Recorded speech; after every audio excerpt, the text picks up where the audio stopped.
नमस्ते भाई, कैसे हो आप सभी। तो अभी आप यूपी बोर्ड क्लास 12th में हो, इंटरमीडिएट में हो और तैयारी कर रहे हो। तो ये जो गासेस थ्योरम है ये आपको दिला सकता है 5 नंबर।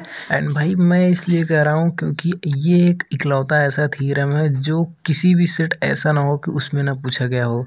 ये इस तरीके से पूछा जाता है कि या तो आप गास की प्रमेय को लिखिए या फिर दोस्तों इसके नियम को जो है लिखते हुए आप किसी और चीज़ को प्रूफ करना होता है। तो बेसिकली क्या होता है कि ये आपको हर एक सेट में देखने के लिए मिलता है, यानी कि कोई भी सेट आपका हो, जिस भी सेट आपके 7-8 सेट जो बनते हैं उनमें दोस्तों हर एक सेट में ये पूछा जाता है। तो वही आज की इस वीडियो में हम यहाँ पे ये इम्पॉर्टेंट क्वेश्चन जो आपका है 5 नंबर वाला, जैसा कि मैंने आपको यहाँ पे लिखा हुआ है, तो हम जो है प्रमेय जैसा कि मैंने लिख दिया हुआ है एंड ये ऑलमोस्ट सभी को याद रहता है। बट जो इसका डेरिवेशन यानी कि जो इसकी उत्पत्ति है, प्रमाण है, यही दोस्तों कन्फ्यूजन करता है। ये तो आपको 2 नंबर में भी पूछा जाएगा एंड ये 2 नंबर का आपका तैयार भी है। अगर आपका नहीं भी है तो आप इसको जो है पॉज करके वीडियो को रोक करके आराम से इस सारी चीज़ों को लिख लेंगे। एंड समझा देता हूँ मैं आपको कि किस तरीके से गास के नियम में मतलब क्या होता है। तो चलो भाई वीडियो को शुरू करते हैं बिना किसी देरी के। नए हो तो सब्सक्राइब कर लेना, लाइक करना एंड दोस्तों को शेयर कर देना ज़रूर, जो कि तैयारी कर रहे हैं आपका यूपी बोर्ड 2024 की। तो सबसे पहले आइए देखते हैं कि इस थ्योरम में है क्या आखिर। तो भाई जो हमारे गास जी थे इन्होंने ये नियम दिया हुआ था, तो इन्हीं के नाम से ये गास की प्रमेय जो है नाम ही पड़ गया।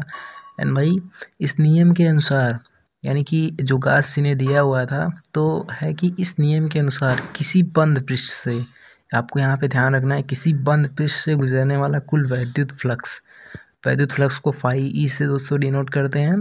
किसी बंद पृष्ठ से गुजरने वाला कुल वैद्युत फ्लक्स, उसके अंदर उपस्थित कुल विद्युत आवेश को क्यू से डिनोट करते हैं का 1/ε0 गुना होता है।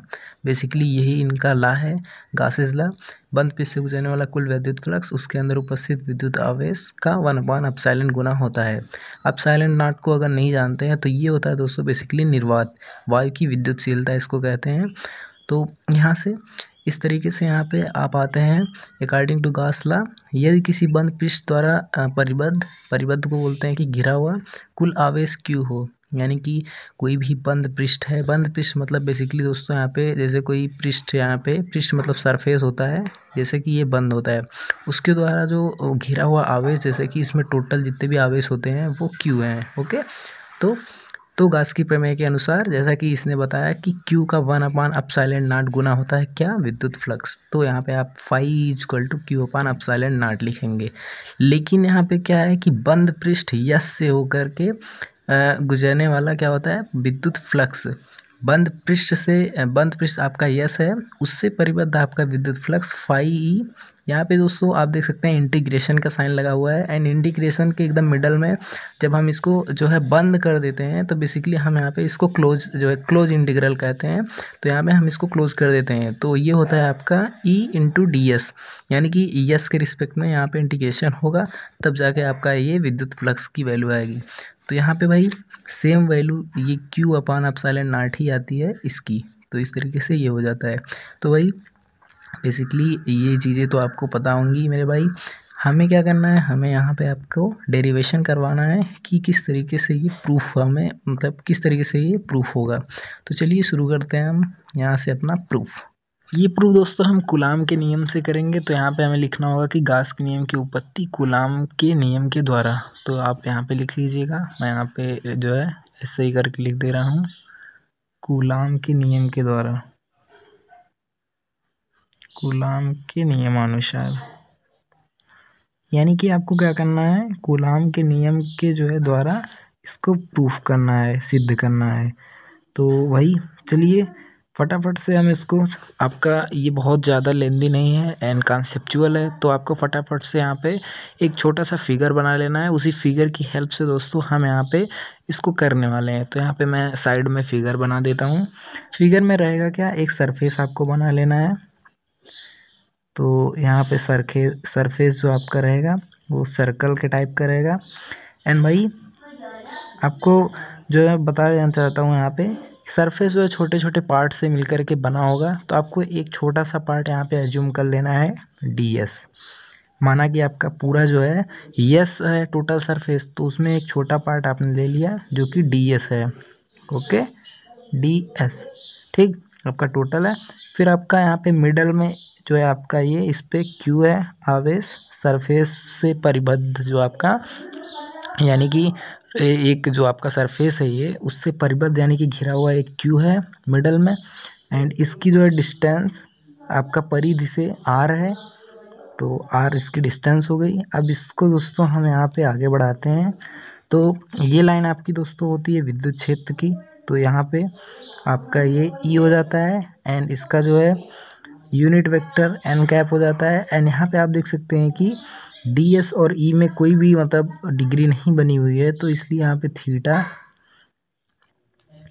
इक्वल टू आपका यहाँ पे 0 डिग्री है। यानी कि कोई आपका यहाँ पे दो लाइंस जो है एक मतलब यहाँ पे वेक्टर और यहाँ पे जो आपका इलेक्ट्रिक फील्ड है एक ही लाइन पे है, तो इसलिए यहाँ पे थीटा की वैल्यू 0 हो जाएगी। ओके, यानी कि कोई एंगल यहाँ पे फॉर्मेशन नहीं हो रहा है। ये हमारा जो है आपका एरिया है।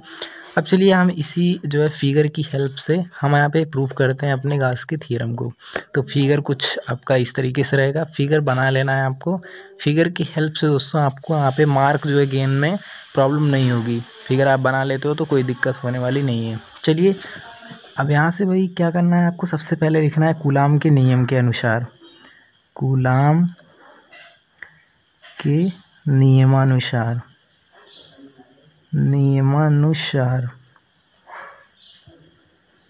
तो भाई कूलाम के नियम में बेसिकली क्या होता है कि दो इलेक्ट्रिक चार्ज होते हैं यानी कि आवेश होते हैं, उनके बीच वही फोर्स जो लगता है वो 1/4πε गुना होता है और उनका जो है डिस्टेंस भी होता है उनका स्क्वायर करके। तो बेसिकली अब क्या करना है कूलाम के नियमानुसार, तो F इक्वल टू क्या होता है 1/4πε0 इंटू क्यू एंड दूसरा जो चार्ज है आवेश वो है और उनके बीच की दूरी का square Q into Q0/r²। Okay, तो इसको हमें अज्यूम कर लेना है इक्वेशन नंबर फर्स्ट। देन उसके बाद क्या करना है, यहाँ पे हमें लिखना है कि हम जानते हैं।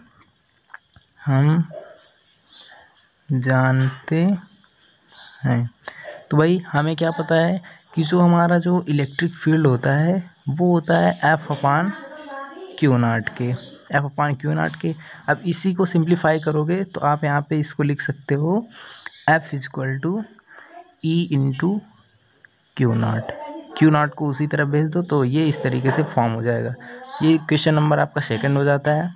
एंड भाई अब क्या करना है हमें इक्वेशन नंबर यानी कि समीकरण 1 और 2 से, तो यहाँ पे हमें लिखना है कि समीकरण 1 एवं 2 से, तो अब क्या करना है यही F की वैल्यू हमें यहाँ पे पुट कर देना है। तो यहाँ पे समीकरण 2 से F की वैल्यू E इंटू Q0 है, तो यहाँ पे हमें लिख देना है simply E into Q0 equal to भाई यहाँ पे हो जाता है 1/4πε0 इंटू Q0 अपान में r²। तो यहाँ पे आप देख सकते हैं कि यहाँ पे दो चीज़ें यहाँ पे मल्टीपल में है एंड उधर भी सारी चीज़ें मल्टीपल में है, तो यहाँ से आप सीधे सीधे काट सकते हैं, नहीं तो आप इसी इक्वेशन को इस तरीके से लिख सकते हैं E equal to 1/4πε0 into Q0 upon में r² इंटू ये इधर मल्टीपल में था तो वहाँ पे डिविजिबल में हो जाएगा, तो यहाँ पे Q0 हो जाएगा। यहाँ पे सेम यहाँ पे दोस्तों है तो इनको काट देते हैं हम एंड ये कैंसिल आउट हो जाएंगे। अब फिर आपका जो ये बचता है वो बचता है Q अपान में 4πε0 इंटू आपका r²।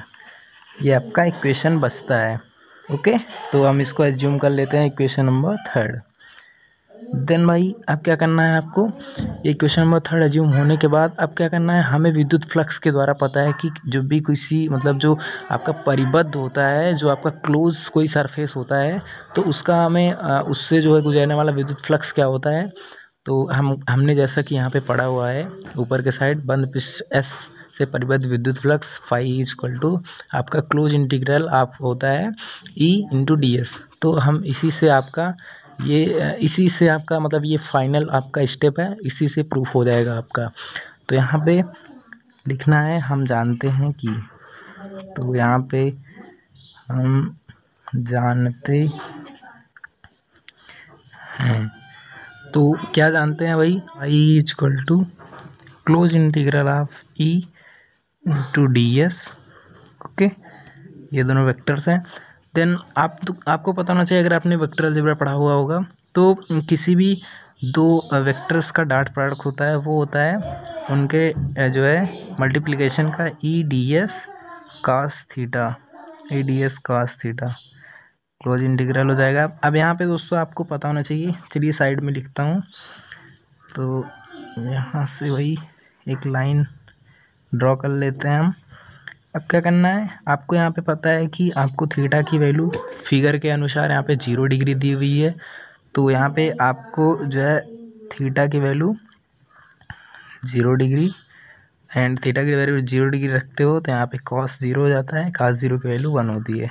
तो यहाँ पे इस चीज़ को नोट डाउन करते हुए चलना है, नहीं तो इसके बाद सीधे स्टेप यहाँ पे लिखना है आपको कि phi E is equal to आपका यहाँ पे ई डी एस, बस। अब इसके बाद इंटू 1 होता है, तो यहाँ पे अब आपको यहाँ पे लिखना है, चूँकि आपका यही सेम चीज़ लिखना है आपको, theta is equal to 0 degree, तो यहाँ पे cos 0 की वैल्यू आपकी 1 हो जाती है। ओके, अब चलिए इसके आगे हम लिखते हैं। तो अब इसके आगे क्या करना है हमें भाई, हमें क्या वैल्यूज़ मिलती हैं, तो ये आपका ई बेसिकली बाहर आ जाएगा।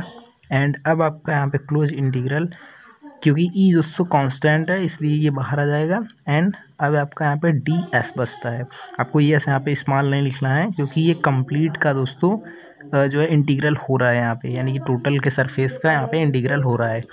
तो इंटीग्रल मतलब दोस्तों कोई भी पार्ट है, मतलब कोई भी टोटल कंप्लीट चीज़ है, उसका अगर एक पार्ट लिया, अगर उसका इंटीग्रल कर देते हैं तो वो सारी चीज़ें मिल जाती हैं, हमें टोटल की टोटल वैल्यू पता चल जाती है। तो अब यहाँ पे हमें फ्लक्स की वैल्यू, यहाँ पे फाई की value E integral of D S मिल जाता है। तो जैसा कि मैंने आपको बताया, तो उस हिसाब से दोस्तों ये डी एस जो होगा वो पूरा जो है डी एस का समाकलन जो होता है इंटीग्रल, वो टोटल की वैल्यू को बताता है। तो इस तरीके से अभी ई की वैल्यू हमें पता है यहाँ पे Q/4πε0 और आर स्क्वायर। एंड देन उसके बाद आपको डी एस की वैल्यू बता दूँ, डी एस मीन्स संपूर्ण पृष्ठ का, किसी भी पृष्ठ का जो है संपूर्ण एरिया जो होगा तो वो होगा दोस्तों 4πr², 4πr²। ओके, ये होता है एस की वैल्यू। ठीक, तो आप इस चीज़ को ध्यान में रखिएगा। इस तरीके से आप यहाँ पे इस समीकरण को लिखने के बाद आपको यहाँ पे लिखना है कि समीकरण 3 से वही लिखोगे तो आपको यहाँ पे जो है मिलने वाला क्या है, तो समीकरण 3 से आपको मिलने वाला है फाई ई इक्वल टू आपका Q अपान में 4πε0 इंटू r²। एंड यहाँ पे डी एस आपको एक स्टेप और लिख लेना है, मैं यहाँ पे शॉर्ट कर रहा हूँ। तो आपको बस यही सेम चीज़ लिखना है कि summation of D s equal to, बस यही चीज़ लिखना है यस, और yes equal to 4πr²। Then उसके बाद यही वैल्यू हमें पुट कर देना है यहाँ पे, तो ये हो जाता है 4πr², r² से r² कट जाएगा, 4π से 4π कट जाएगा। देन आपका यहाँ पे हो जाता है phi E equal to by Q upon में ε0। यही दोस्तों आपका गॉस थ्योरम है एंड ये इसका प्रूफ रहा। तो लास्ट में लिख लेना कि यही गॉस की प्रमेय है।